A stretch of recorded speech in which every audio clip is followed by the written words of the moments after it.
I'm Rachel from Rachel's, guest tutor at Pretty Witty Cakes. So you might just have noticed that we're not filming in our normal studio, and that's because we've taken Pretty Witty Cakes on the road. And in today's little freebie tutorial, I'm going to show you how to make a pretty stand-up number, okay? So if you're doing a gift cake or a birthday cake, a really nice thing to do is to pop the number on the top. So say it's a little boy's second birthday or a little girl's second birthday, rather than handwrite happy second birthday around the base, which actually I'm a bit anti. I hate writing happy second birthday, blah, blah, blah, around the base of the cake, just because I feel that the cake is a statement of the birthday. And if that person happened to be 2, then why not put a lovely number 2 on the top of the cake?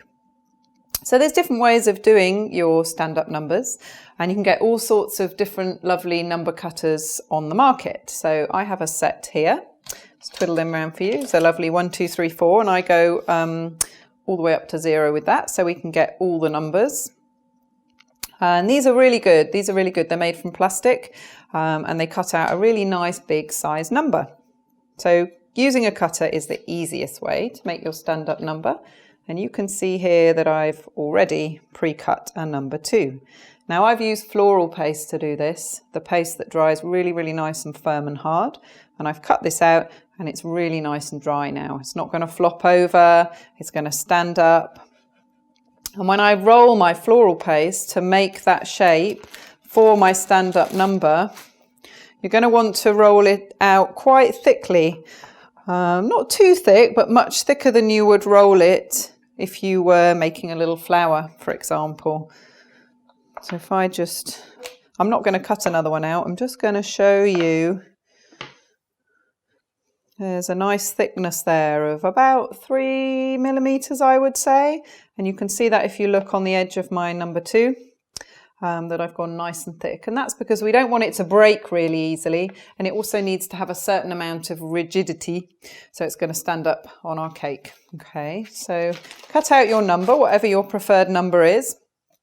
When you've cut out your number, something's going to need to help us stand this, let's turn it around the right way, number 2 on top of the cake. So by purely putting a little bit of royal icing on the bottom isn't going to be that secure. So I tend to get myself a cocktail stick, and I like to attach that cocktail stick to the back of the number. Okay, and the way I do that is I get another little piece of floral paste and I roll it out thinner this time, to about 1 millimeter in thickness. Okay, and we're going to use it like a little bandage. So I'll just put a bit of corn flour down. Okay, and on my number 2, so I flipped it over, so we're on the underside now. It's going to be different depending on what number you use. So for a number 1, for example, you've got a nice straight area where you can stick your cocktail stick. And number 2, we've got a bit less of an area, but I want to try and conceal my cocktail stick. So I don't want to put it there, because when we see our number 2 from the front, we'll be able to see all of the wood. There are some numbers where you can't help see a little bit of wood, but if you can, try to conceal that cocktail stick. Okay.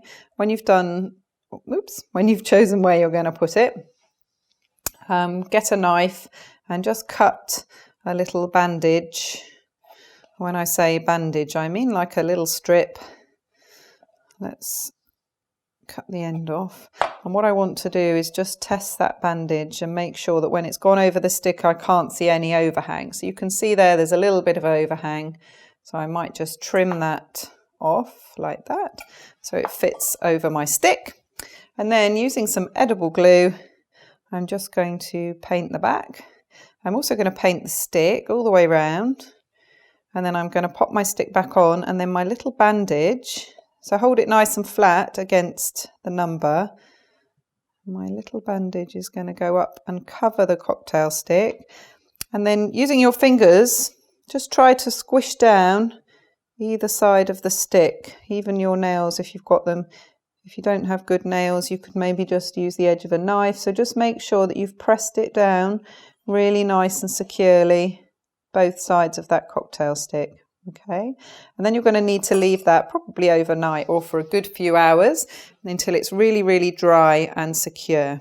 And when it is nice and dry and secure, you'll be able to pick it up and that will push straight into the top of your cake, and that's going to hold it really nice and secure.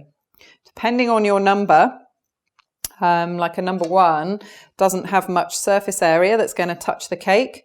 You might want to just add a little line, very, very fine line of royal icing all the way along the base there, so that when you push it into the cake, that little extra dob of royal icing is going to help secure that on. Okay, so there's our number 2. It's looking a bit blank and plain at the moment, so if you want to make it look a little prettier, you can pimp it up a bit. So I have some spare little flowers here that I made, some little sugar flowers and some icing in a piping bag. And then just take some flowers. They could be bigger, they could be smaller. You could even pipe some little dots onto your number, just pretty it up a little bit. So I'm going to attach those in a couple of different places. You don't have to put them all over, or you could just put a couple at the top and a couple at the bottom. And whatever you decide to decorate your number with, make sure it's going to tie in with the cake that you've designed. This is starting to look cute. I'm going to put 2 at the top. Okay, and if I twiddle that round, you can see there that we've got a lovely, pretty number 2. Now, if you don't want to invest in lots of cutters, and I have to say my whole set of cutters was quite expensive, you can use other ways of making your numbers. You can roll your own. Okay, so here's a number 6 that I did. Oops, haven't actually stuck that on. Here's a number 6 that I did by rolling out some paste. I'm going to show you how I did that. So I've mixed up some blue floral paste here. So again, you could do any of the numbers like this. Get your paste nice and pliable and then try to roll it into a sausage. Okay, let's move that one out of the way a little bit. He's still drying. Start to roll it into a sausage with your hands. And then it's going to depend on how big a number you want as to how thin or thick you roll it. But we'll go for something like the number 6. There we go. Once you've got it to a certain stage, grab your smoothers and then use them to start to create a more even roll. You will find if you roll with your hands and your fingers, sometimes you end up with a bit of a lumpy bit where one of your fingers is squashed down a little bit firmer than the other. Okay, and this is going to give you a really nice even sausage. When you've got your even sausage, trim off one of the ends. Okay, and then what number should we do? Maybe we could do number 2. Okay, so have a little look at how much paste you think you're going to need. Okay, and then you're really just forming it with your fingers. So I'm going to put a little curl at the top of my number 2, like that. And then I want it to come round. If you're not very good at deciding how your number's going to sit, you could always draw, here you go, let me show you, on a piece of paper. And use that as your template. Okay, so you can either make it up or you can sit this over the top and then form your number like that. So we're going to come down and then I'm just going to pinch it a little just to create that bend in my number 2. And then when I get to the end of my number 2, I'm going to just roll it again. And that's just going to give it a nice pretty start and finish.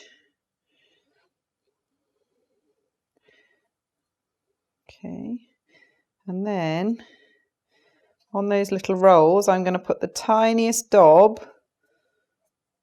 of edible glue, and that's going to stop them unrolling and secure them a little bit better. So a little dob on that one and a little dob on that one.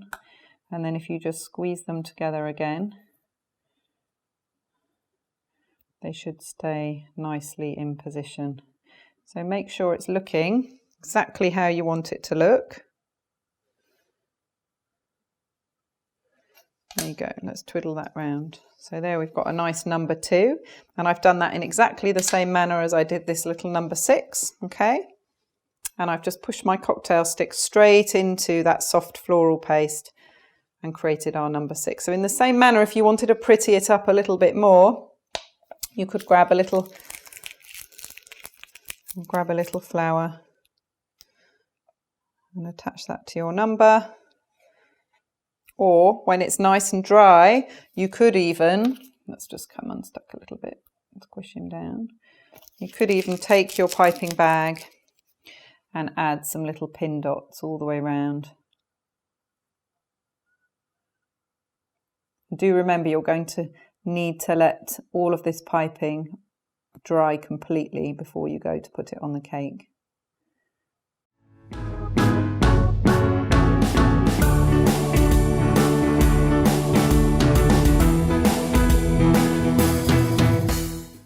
And there you go, there is our number 2. Okay, so if I twiddle that round alongside that one, and there's our little cutout number 2, there's some really easy ways of making a pretty stand-up number.